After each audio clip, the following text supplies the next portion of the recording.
Olá, oitavo ano, boa tarde, bem-vindos à nossa aula de hoje. Gente, como eu havia mencionado no grupo para vocês, nós não teremos mais uma aula específica voltada só para a correção da atividade. Isso significa que as atividades que forem passadas na segunda-feira, por exemplo, serão corrigidas no início da aula de quarta-feira, né, na nossa aula de hoje. E as que forem passadas na quarta-feira serão corrigidas na segunda-feira da semana seguinte, tá bom? Então, como vocês já podem ver, nós iremos começar a nossa aula fazendo a correção da atividade que foi para casa, tá? Página 164.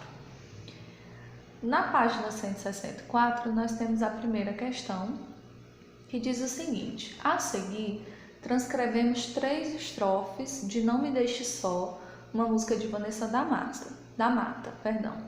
Leia os versos e responda as questões propostas. Aí nós temos a letra Não Me Deixe Só. Não me deixe só, eu tenho medo do escuro, eu tenho medo do inseguro, dos fantasmas da minha voz. Não me deixe só, que o meu destino é raro, eu não preciso que seja caro, quero gosto sincero de amor. Fique mais que eu gostei de ter você. Não vou mais querer ninguém, agora que sei quem me faz bem. Na página 165, nós temos a letra A. No título da música, que é Não Me Deixe Só, o eu lírico expressa um apelo. Ele está pedindo para que uma outra pessoa não o deixe sozinho. E a quem que ele está se dirigindo?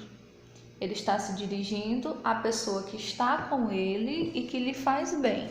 Não fica muito claro, de forma muito específica, quem é essa pessoa. Mas nós sabemos que é uma pessoa que faz bem para o eu lírico e que ele não quer ficar sozinho, né? Que essa pessoa permaneça ao lado dele. E letra B, qual é a razão desse apelo? Por que o eu lírico não quer ficar sozinho? Porque ele é cheio de medos, né? Ele vive repetindo, eu tenho medo do escuro, medo do inseguro, dos fantasmas da minha voz. Então, os medos que o eu lírico tem é a razão desse apelo, dele ficar pedindo que a outra pessoa não vá embora. Letra C. Confrontando a primeira estrofe com a terceira, podemos entender o que o eu lírico quis dizer no verso Eu tenho medo do inseguro. Na primeira estrofe, ele relatando os medos, né? Não me deixe só, tenho medo do escuro, medo do inseguro, dos fantasmas da minha voz.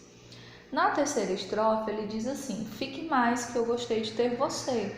Não vou mais querer ninguém agora que sei quem me faz bem.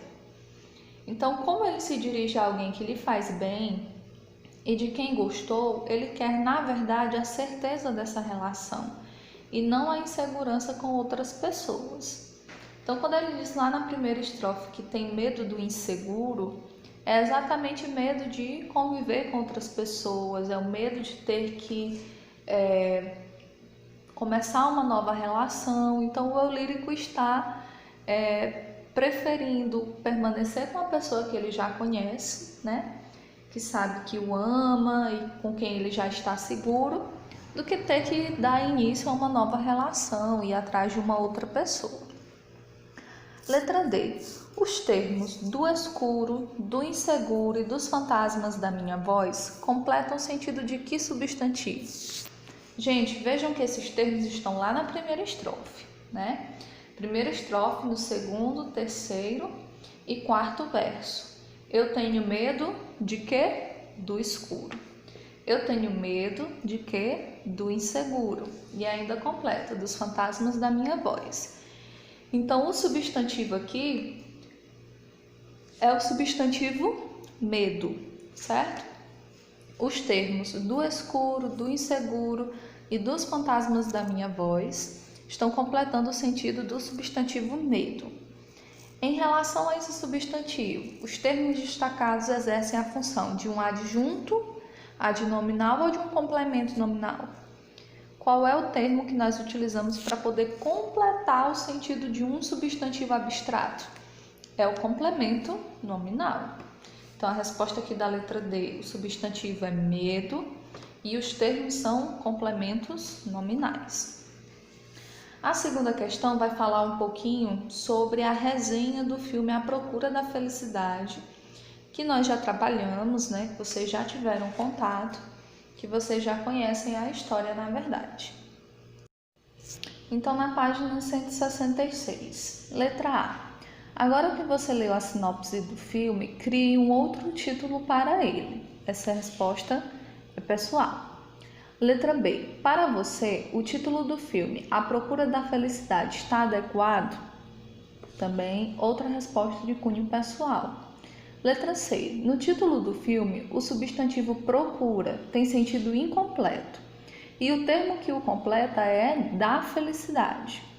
Pensando nisso, que complemento nominal você utilizaria para substituir da felicidade? Mais uma pergunta de cunho pessoal. Terceira questão. Agora analise os períodos abaixo. Tem o primeiro período. A atriz sempre apreciou o carinho do público. No segundo, a atriz sempre apreciou o carinho pelo público. Letra A. Esses períodos têm o mesmo sentido, gente? Não, né? No primeiro, nós estamos nos referindo ao carinho que ela recebe do público, enquanto no segundo, nós estamos nos referindo ao carinho que ela pode expressar pelo público, né? Letra B. Em qual dos períodos o termo destacado não funciona como um complemento nominal? No primeiro período, né, gente? O carinho do público, nós temos aqui, na verdade, um adjunto adnominal, que é a resposta da letra C. A função do termo que você indicou no item acima é um adjunto adnominal, que pode vir ligado a substantivos, adjetivos, e que ele vai expressar aí uma informação a mais, digamos assim, dentro do enunciado, e sempre vai ser precedido por uma preposição, sempre vai fazer essa ligação utilizando uma preposição. Finalizada a atividade, nós chegamos no conteúdo da nossa aula de hoje, que são os hipônimos e hiperônimos. Vocês encontram esse conteúdo na página 169. Acompanhem comigo, gente, a leitura do nosso texto de apoio. A forma como compreendemos o mundo se baseia especialmente na identificação entre semelhanças e diferenças. Isso não significa que procuramos estabelecer relações de oposição. Na verdade, buscamos utilizar as palavras de acordo com as nossas intenções. Assim, podemos dar mais importância ao que diferencia dois objetos ou ao que os aproxima. Entre os objetos há sempre uma característica básica de sentido que nos permite identificá-los. E essa característica nós chamamos de traço semântico. Por exemplo, um ônibus e um carro possuem um traço semântico que os aproxima, porque ambos são veículos, e um traço semântico que os diferencia. O ônibus serve para o transporte de muitas pessoas ao mesmo tempo, enquanto um carro transporta poucas pessoas. Se ignorarmos o traço semântico que diferencia dois ou mais objetos, procuraremos um nome mais abrangente, geral, que os identifique simultaneamente. Assim, os alimentos naturais que conhecemos como laranja, maçã, uva, banana, nós podemos chamar genericamente de frutas. Da mesma forma, objetos como serrote, martelo, alicate podem ser identificados pelo nome genérico de ferramentas. Na prática, é como se as palavras pudessem ser reunidas em conjuntos e subconjuntos. Observe, aí nós temos, gente, um infográfico que ele está mostrando exatamente isso. Nós temos 4 grandes grupos. Nesses grupos, nós temos elementos em comum. Só que cada um desses elementos pode ser conhecido pelo seu nome mais geral. Por exemplo, no grupo dos veículos, nós temos o ônibus, o carro, a motocicleta, um trator, não é isso? O que todos eles têm em comum? São veículos, mas eu sei do nome específico de cada um deles. A mesma coisa aqui, ó, nos sentimentos. Nós vamos ter aqui o medo, a raiva, a paixão, a tristeza, a felicidade. Cada uma dessas situações que eu citei, né, são sentimentos diferentes, mas todos estão envolvidos dentro de um mesmo grupo, o grupo dos sentimentos. As frutas, eu tenho aqui um abacaxi, um limão, uma banana, uma uva, todos dentro do grupo das frutas. Ferramentas, eu tenho um martelo, uma tesoura, um alicate, uma pá, um serrote, todos dentro desse grupo das ferramentas. Então, gente, existe uma classificação que nós podemos fazer para diferenciar, tá? Esses nomes, tanto de um sentido mais específico, como com um sentido mais geral, mais generalizado, que são os hiperônimos e os hipônimos. Acompanhem comigo na classificação que nós temos no final da página 169. Quem são os hiperônimos? São os nomes de sentido mais genérico, de um valor abrangente. Então, quando eu falo ferramentas, sentimentos, frutas, eu estou me referindo a um hiperônimo. Já o hipônimo, ele traz um nome de sentido mais específico. Então, se frutas é hiperônimo, então laranja é hipônimo, porque eu saí do termo genérico, abrangente, e vim para um termo mais específico. Os exemplos que estão aqui no livro, pá, que é uma ferramenta, né? Serrote, raiva e amor, que são sentimentos, laranja e maçã, que são frutas, certo? Então, essa é a única diferença e essa é a única classificação. Os hiperônimos são os nomes que dão um sentido mais abrangente, mais geral, genérico.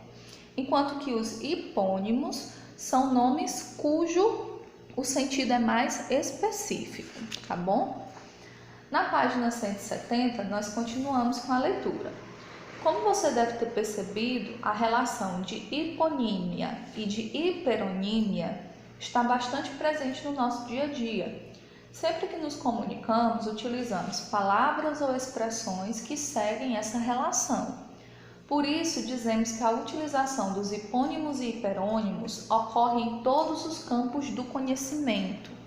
Em ciências, por exemplo, a classificação dos animais segue rigorosamente os traços semânticos que os distinguem. Observe. Aí nós temos aqui mais um infográfico. Só que aqui está voltado à classificação dos animais, né? Nós temos, de um lado, os animais invertebrados, que estão divididos no grupo de insetos, moluscos e aracnídeos. Do outro lado, nós temos o grupo dos animais vertebrados, divididos em mamíferos, aves, né? Peixes, répteis, anfíbios. E se vocês prestarem atenção, cada um desses grupos vai trazer um exemplo específico de um sujeito que faz parte daquele grupo. Por exemplo, dentro dos animais invertebrados, dos moluscos, exemplo, o polvo. Lá do outro lado, dos animais vertebrados, dentro dos mamíferos, exemplo, um cachorro, certo? Então aqui nós também podemos visualizar a relação de hiponímia e de hiperonímia, certo? Hiperônimo, um nome de sentido mais genérico, né? Eu posso chamar os animais invertebrados, né? Eu estou ali determinando um grupo genérico que abrange diversos indivíduos, né? Mas quando eu vou usar um hipônimo, por exemplo, eu posso citar o polvo, que é um animal específico que está ali dentro do grupo dos animais invertebrados e dos moluscos. Bom, gente, é uma classificação muito simples, é só vocês fixarem na mente que nós temos dois grupos. Um grupo que está destinado aos valores genéricos, de forma abrangente, que são os hiperônimos. E o outro grupo que está voltado para o sentido mais específico, que são os hipônimos. Aproveitando a aula de hoje, nós já vamos fazer a resolução das questões da atividade escrita em questão, tá bom, gente? Então, primeira questão. Leia o texto abaixo e responda as questões. Ladrão rouba carro automático e precisa da ajuda do dono para aprender a dirigir em São Paulo. Vítima foi libertada quando o homem já conseguia conduzir o veículo sozinho. Um ladrão precisou da ajuda da vítima para conseguir roubar um carro na noite de sábado em São Paulo. O veículo é automático e, como o bandido não sabia conduzir, o dono do automóvel teve que ensiná-lo. Segundo informações do site do G1, a vítima e a namorada foram abordadas no estacionamento do Aeroporto Internacional de Guarulhos, na Grande São Paulo. Eles só foram liberados na rodovia Ayrton Senna depois que o bandido conseguiu aprender a conduzir o carro, o Honda Civic. O ladrão parou o automóvel na rodovia e deixou que as vítimas retirassem as bagagens do porta-malas. Foi nesse momento que ele pediu ajuda ao dono do carro, pois não sabia como usar o câmbio, que era automático. As imagens das câmeras de segurança do estacionamento do aeroporto serão analisadas pela polícia para tentar identificar o criminoso. Até amanhã dessa quarta-feira não havia pistas do paradeiro do ladrão e do carro. Uma reportagem, né, gente? Na verdade, uma notícia do dia 26 de março de 2011. E aí eu já dei a resposta da letra A, né? Podemos classificar esse texto como um exemplo de que gênero textual? Notícia, né? Nós temos aqui o título, depois nós temos a lead com as informações mais importantes. Letra B, que parte do texto resume o tema abordado? Lá no título a gente encontra o resumo, né? Ladrão rouba carro automático e precisa da ajuda do dono para aprender a dirigir em São Paulo. Então, a parte que resume o tema está justamente no título. Segunda questão. Agora analise o título e o subtítulo do texto. Acabei de ler, né, gente? Ladrão rouba carro automático. E o subtítulo, vítima foi libertada quando o homem já conseguia conduzir o veículo sozinho. Letra A. O autor se refere ao objeto roubado de duas maneiras. Quais são? Primeiro, ele chama o objeto de carro automático, né? Ladrão rouba carro automático. E depois ele chama de veículo. Lá no subtítulo ele chama de veículo. Letra B. Qual desses nomes tem um sentido mais geral? A gente pode dizer que é um hiperônimo. Veículo, né? Porque quando eu chamo o objeto de veículo, poderia ser qualquer veículo automotivo, né? Qual que tem um sentido mais específico, que seria o hipônimo? O carro automático, né? Dentro do grupo dos veículos, o carro tem um sentido mais específico. Letra C. Como o ladrão é identificado no subtítulo? Ele é chamado por homem, né? Vítima foi libertada quando o homem já conseguia conduzir o veículo sozinho. Letra D. E como o dono do carro é identificado no subtítulo? Ele é a vítima, né? Vítima foi libertada quando o homem já conseguia conduzir o veículo. Letra E. No subtítulo, a expressão conduzir o veículo evita a repetição de qual palavra? De dirigir, né, gente? Em vez de dizer que ele foi dirigindo, foi utilizado o termo condução, que tem o mesmo sentido, né? São sinônimos. Terceira questão. Analisando o texto como um todo, podemos perceber que o autor se referiu ao objeto roubado de 5 maneiras diferentes. Observe. Gente, quando nós temos uma notícia, que geralmente é um texto curto, mais objetivo, nós precisamos ter um vocabulário mais diversificado, né? Porque você vai ter um espaço pequeno para escrever e não pode ficar repetindo as palavras. Então aqui, ó, ele chamou o veículo de carro automático, de veículo, de carro, de automóvel e ainda citou o modelo, né? E a marca do carro, que é um Honda Civic. Então, letra A. Qual desses nomes tem um sentido mais específico? Honda Civic, né? Ele foi trazendo de forma mais afinilada até chegar realmente ao modelo, né? A marca do carro. Letra B. Por que o autor se referiu ao objeto roubado de 5 maneiras diferentes ao longo do texto? Justamente para não repetir. Ele quer repetir, na verdade, ele quer evitar a repetição do mesmo nome. Porque imagina, é um texto curto. Você vai ler esse texto pequeno e aí vai ficar o tempo todo falando a mesma coisa, repetindo o mesmo nome várias vezes, fica cansativo. Então, para a pessoa que está lendo, não é interessante. Então, quando você estiver escrevendo, sempre lembre-se disso, de você evitar a repetição desnecessária de termos. Quarta questão. Na quarta, pede para você sublinhar o vocábulo de significado mais geral de cada linha abaixo. Então, eu vou indicar, gente, qual é a palavra que está com sentido mais geral e vocês vão marcar no livro de vocês. Na letra A, a palavra assento. Na letra B, a palavra templo. Na letra C, a palavra militar. Na letra D, a palavra agasalho. Na letra E, a palavra via. Na letra F, a palavra religioso. E na letra G, a palavra designação. Quinta questão. O diálogo reproduzido abaixo foi extraído de um vídeo que fez bastante sucesso na internet em 2013. No vídeo, um garoto de aproximadamente 3 anos se recusa a comer o nhoque de polvo servido no almoço. Leia a seguir um trecho da fala em que o menino defende a sua opinião. O polvo é os animais. Todos esses são os animais. Peixe é os animais. Polvo é os animais. Galinha é os animais. Vaca é os animais. Porco é os animais. Quando a gente come os animais, eles morrem. Letra A. De acordo com o trecho do diálogo destacado acima, qual é o principal argumento do menino para não comer o nhoque de polvo?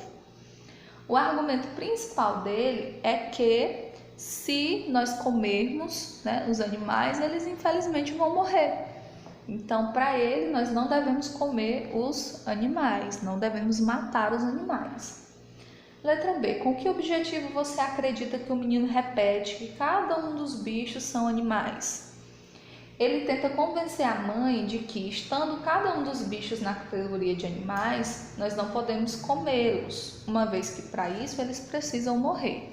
Então ele ficou repetindo o tempo todo, Polvo é animal, peixe é os animais, galinha é os animais, exatamente para fixar essa ideia de que a gente não deveria comer os animais, Deveríamos nos alimentar de outras coisas. Sexta questão. Como você pode observar, o garoto estabelece a categoria animais para defender o seu ponto de vista. Considerando o que vimos sobre os hipônimos e hiperônimos, é correto afirmar que a categoria animais, resposta correta, letra D, é um hiperônimo, ou seja, uma palavra com um sentido mais abrangente. E os integrantes dessa categoria, que ele até citou, o peixe, a galinha, a vaca, o porco, serão considerados hipônimos. Correto, gente? Bom, encerramos o capítulo 4, encerramos a aula da nossa semana, mas vocês têm a atividade de revisão, que é o tópico encerramento, que sempre vem no final do capítulo. Então, essa atividade vai ser feita em casa, tá bom? Vocês farão a atividade do encerramento em casa e também a atividade da mídias em contexto. Então, página 173 até a página 177, tá bom, gente? Dúvidas, estamos à disposição, tá bom? Boas aulas e até a nossa próxima aula.